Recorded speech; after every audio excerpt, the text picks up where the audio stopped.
Okay, well thank you for being here. I appreciate it. I don't want to take up too much of your time. We are going to be talking about the Principal Practicum course, and this is going to be the first observation.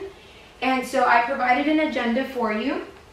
And so we're just going to go basically through the agenda and through the main points of what is required for the Principal Practicum course. Introductions. I'm going to start off by telling you a little bit about myself, even though you already know that. My name is Cisneros-Lucio. I am a 4th grade teacher. I have been with Los Fresnos CISD for 7 years. I started out as a paraprofessional at Laureles Elementary, where I worked with Celio Ontiveros and Elisa Pineda. After that, I was hired at Don Romero Elementary as a 3rd grade teacher, where I stayed for 3 years.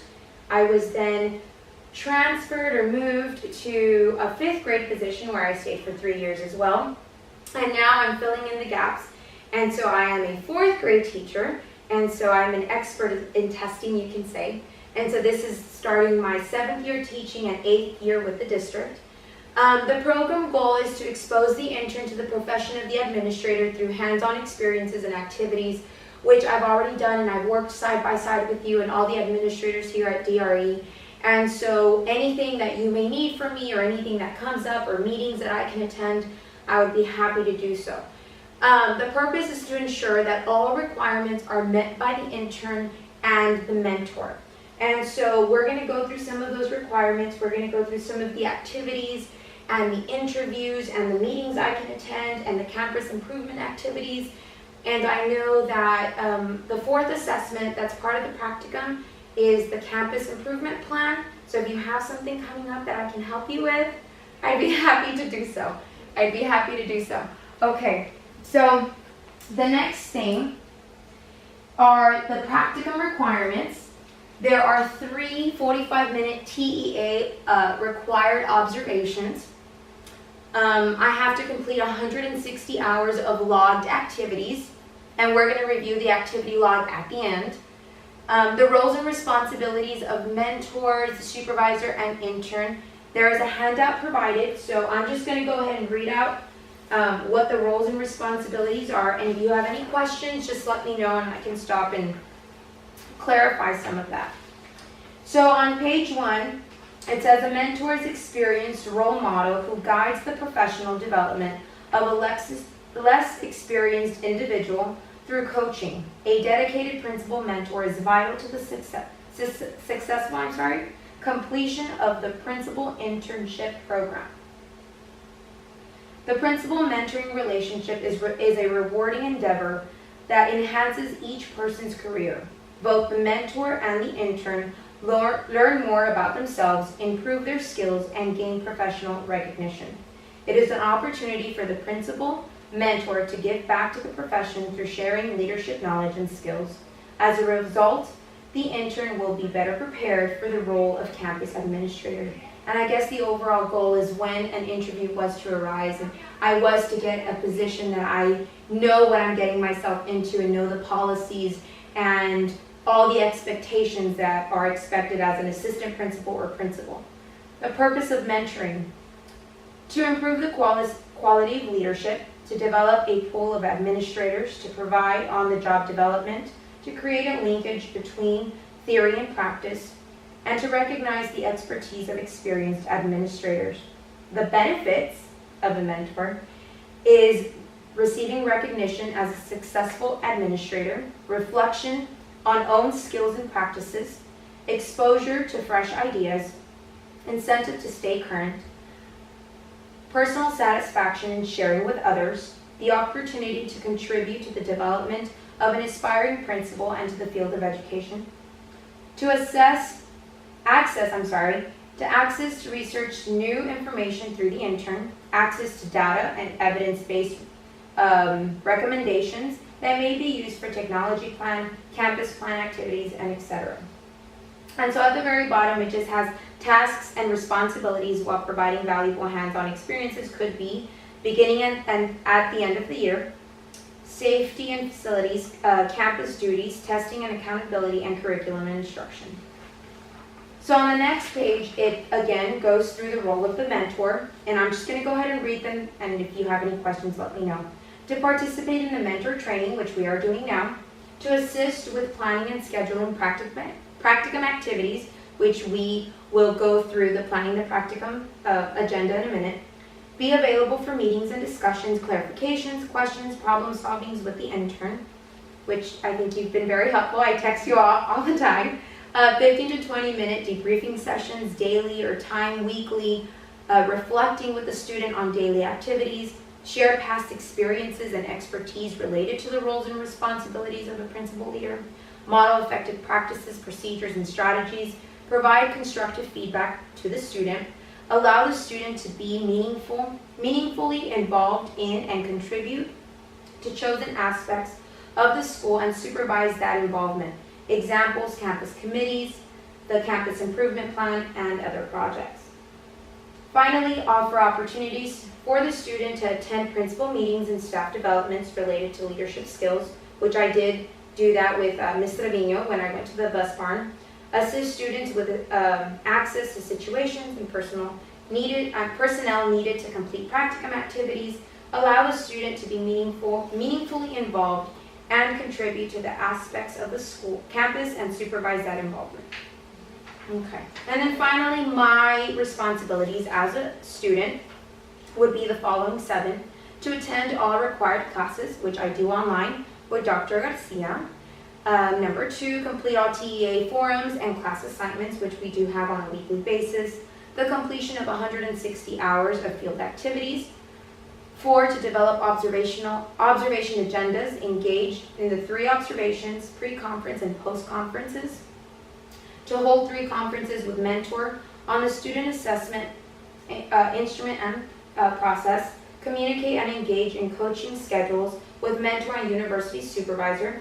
And finally, to plan, organize, and complete all course expectations and certification processes. And at the end, we have the TEA requirements: conduct all classes, explain course expectations within 3 weeks, collect all required forms, provide mentor training, conduct observation 1 by the end of the 6 weeks. This is an online accelerated course. It's a total of 7 weeks. So an observation will happen every 2 weeks. So this is observation number 1. Schedule and complete observations for all students. Log development, process, guide, collect, analyze, provide feedback, and grade all logs.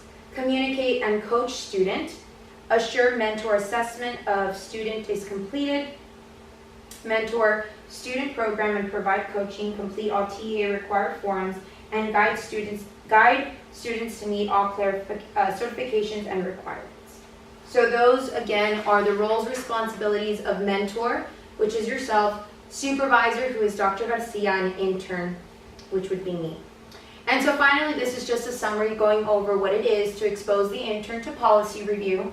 So anything that has to do with office, clerical work, any type of paperwork that passes by your desk, that would be up for policy review. Interviews, shadowing, presentations, discipline, supervision duties, curriculum and instruction, training, special projects, and administrative tasks, which I think I've done a little bit of everything so far. And so next on the agenda, TEA required documents. I kind of went over them briefly right now. And so one of the things that TEA requires is that I pass the Principal Texas exam, which I did July of this year with a score, I believe, of 255 on my first try. 3 videotaped observations and agendas, which this is the first videotaped observation. 160 hours of field activities, coaching, communication, and mentoring logs, which I do have to log with Dr. Garcia, and followed all course requirements and TEA forms. And so that's what I was going to provide to you. And as we go along, I'll tell you what those are. Okay. So next is going to be the planning of the practicum, and this could be like an open forum where we could discuss what we had already discussed and agreed upon. But again, if there's anything that needs to be revisited, then we can do it then. And so this is the planning of the practicum. And so basically, it's just an outline to what we're going to do and when we're going to do it. So observation 1 if you can see on your paper, or maybe, yeah. Observation 1, mentor training, September 7th, 2017, which is today. And then we just give like a brief description of what that is. Observation 2, I believe, is on the second page. Yes. Observation 2 is the attendance committee meeting. And this is going to be scheduled on September 19th, 2017 at 3 o'clock. And at that time, I'm going to go ahead and go through yearly goals, review attendance averages, implement strategies to improve attendance rates, and student incentives. Do you think that there's anything that I could add to that, or anything that you want me to review with the committee at that time? I can include you on the emails that were received from Mr. Wendia, our truancy officer, so that you get those on a weekly basis, because we get those reports on a weekly basis. And I think that's something, I don't know if that goes back to what Mr. Salazar had mentioned in our meeting, how those numbers get updated on a daily basis, and how we have grade level numbers, and how they see vacancies, or how we see students drop and things like that. I mean, is it a breakdown of everything? It's by week, our attendance. There are some equations that are factored in there that are hard to understand even now still. And Mr. Wendia struggles sometimes to explain it or understand it the way, but equations are used. And then at the end, I usually just look at our cumulative year-to-date percentage of attendance. But just keeping you abreast of that and monitoring that on a weekly basis would help with leading this team. Is there anything else that you would want me to make the committee aware of? I know that we have like our 4 incentives that are per 9 weeks for A honor roll and perfect attendance. But are there any other incentives that you think, or anything that I should tell the teachers that they need to know? No, I think it's just opening that line of communication and having that, if there's any confusion on their part, seeking, if you have those answers, provide them. And if not, seek out the answers with me or with Mr. Wendia. I think that's been a process this year too, is teaching the teachers, teaching the parents, teaching the students. And that I had also looked at, as one of my projects, and you'll see in a minute, is again the attendance committee, but having some sort of system where we're monitoring the phone calls. I know we have the log that they initially write it in, but we really don't see that log until the end of the year. So is there a way that we could monitor those phone calls, or those emails, or them tracking the attendance some other way? Maybe we would like to get those parent logs from you guys on a 9-week basis now. Okay. To review, to be proactive in seeking out those parents that may not know all of the legalities or the reasons why their student should be in school. And then there's also, the truancy, because of the new laws that have changed, we really can't go after the parents and hold them accountable in court anymore. Things have majorly changed in with the laws. We don't advertise that because I don't want the teachers to feel like our hands are tied, so that's there's kind of some lack of exposure there. And so I guess maybe that could be something that we communicate to the attendance committee, so they can go back and communicate to their grade level. And I think there's also like a huge misconception about attendance. A lot of the times we commonly hear the teachers say, well, we don't get any funds, or we don't have any money. Well, it goes hand in hand with attendance. If we don't call those parents to be here, well then of course we're not going to have the funds otherwise. And I don't think they understand that it's based on the average daily attendance of the school. So I it's just bringing awareness. The enrollment numbers. I think that's what he was talking about, the enrollment numbers. Yeah, that's what he had. Enrollment is low across the district by, I want to say like is it 800 kids? I want to say 600. Yeah. Yeah, said something like, we have enough vacancies to fill one of the schools. Oh, You know what I yes, mean? Yes, no, there was about 800. Yeah, and he's like, there's enough vacancies for our school, like, to completely have another school. Yeah. Like, that's how much space we have. Yeah. And so I think it's just bringing awareness. So whatever you think I can do, or whatever I can expose the committee to I think during it's also- observation 2, I mean, It's also, you know, being, you know, doing the Twitter account earlier. yeah, We need to really highlight what Los Fresnos does, because Right. obviously we do a lot of things right, mhm, and parents aren't always keeping up with that information. So Right. we need to make sure that they know that we're one of the few districts that has obtained post-secondary readiness 4 years in a row. mhm. Now that's a major celebration. Right. So being able to advertise for ourselves Mhm. and keeping parents motivated to keep their kids here, or not go to IDEA or Right. those other options that they may have. And so I think it's also, I could also add that to observation number 2. So it gets bringing awareness to, what would I call that? Attendance? Well, celebrating. There's Yeah. little celebrations that tweet out what Right. the good things that you're doing in your classroom on a daily basis, on a weekly basis, and so So I'll add that maybe I could, well, with the emails that you're sending me from, what's his name, Mr. Buendia, maybe I would be able to come up with some sort of chart that shows what our daily average attendance has been from the beginning of the school now, or maybe if there's any patterns, and then also making Right. them aware that we are going to be picking up those monitoring logs to make them accountable, to call parents and make sure that they're here, aside from the student incentives and all the fun stuff. Yeah? Okay, so we'll go ahead and add that in there. Let me see, I know that on the next slide we have observation number 3, and this is the one that I think I wanted to talk to, well, both of you, you and Ms. Trevino, who is our instructional officer as well. My idea behind this was the data desegregation in reading, because I know that reading scores last year were very low. Well, not very low, but they were lower than expected. And so this observation is scheduled for October 3rd, 2017 at 1:10, which is my conference time. And so I would conduct a grade level meeting to establish areas of concern in reading. And I know we had spoken about this before. And to analyze student and teacher hotspots. So my overall thinking was to analyze where the students are weak and where the teachers are weak.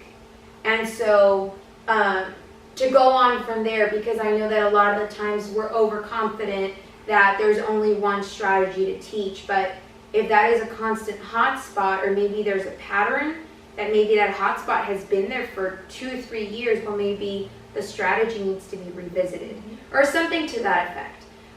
Provide teachers with reading strategies for improvement.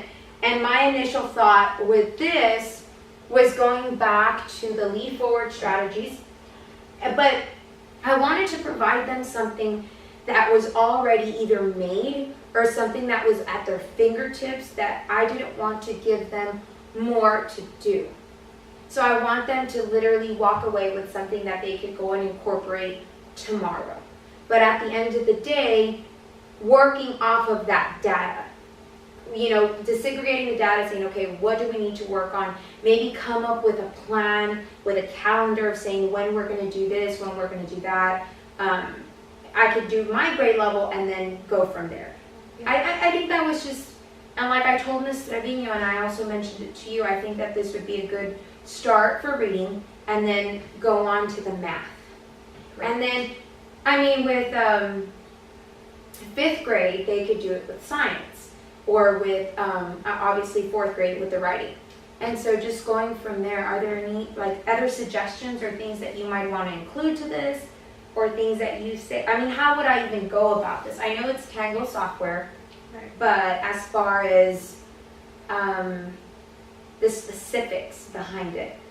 Well, part of what we did was we took 3rd grade, these students, when they took the STAR in third grade, Yeah. their weaknesses from third grade compared to the spring administration. The STAR spring for fourth grade. So the third grade data provides you the student information. The fourth grade data provides you the teacher information, and kind of compare that. It's going to be a little bit tricky or a little bit difficult because it's almost a brand new team. But it brings awareness to maybe those veterans that you have on your team to, like, hey, something needs to change or something needs to be delivered differently. And so also another thing was with our pod time, which is our power hour, where we do that enrichment with our students. With this reading data, the desegregation, I was talking to Ms. Three and I thought, I know fourth grade is doing all subjects. Would it be a good idea just to focus solely on reading and math? Once we get closer to STAR, to spring, I think that would be our focus. We want, once it gets closer to writing, we want to hit the writing strategies hard, in anticipation of the STAR, and then after that, then we have time to focus on reading. On reading and math. Okay, so right now it's just going to be like an overall spiral of everything to make sure. Okay.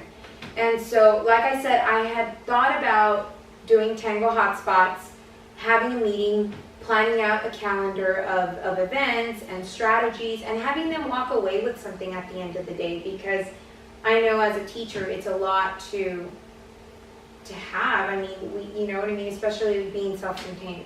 Right. I always try to plan meetings on, what are you going to walk away with? Right. What are you going to, yes, we throw all this information at you, but, is there something that you can walk away with to help you process all this information? And that would be, what it looks like in the classroom. That would be very helpful. And I mean, would this also be a good opportunity to tap on maybe some of the district strategists? Oh, definitely. I mean, like for me to talk to Natalie and have her come in, and what I'm also thinking is maybe looking at the hotspots and just doing maybe something small, like 5 hotspots at a time, and then strategies that go with those hotspots, and just take it, periodically rather than right. And again, focusing on those strategies, the lead forward, because we want to keep the kids engaged, and it's not just to sit and get for them. It's, let's get up and move around and let's process it. Let's do something.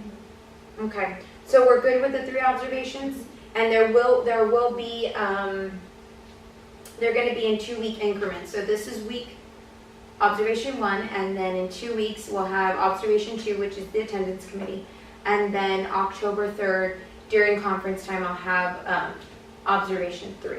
Yes? Okay.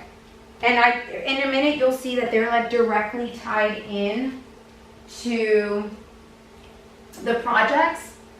And so what these are, the first one is a special project to increase school attendance rates. Again, the campus committee establish yearly goals, implement specific strategies to increase attendance rates, and then monitor attendance rates.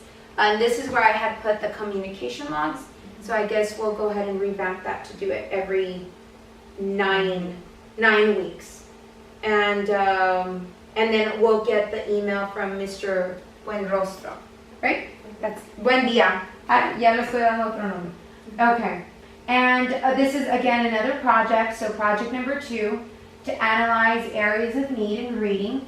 And this is again just a summary to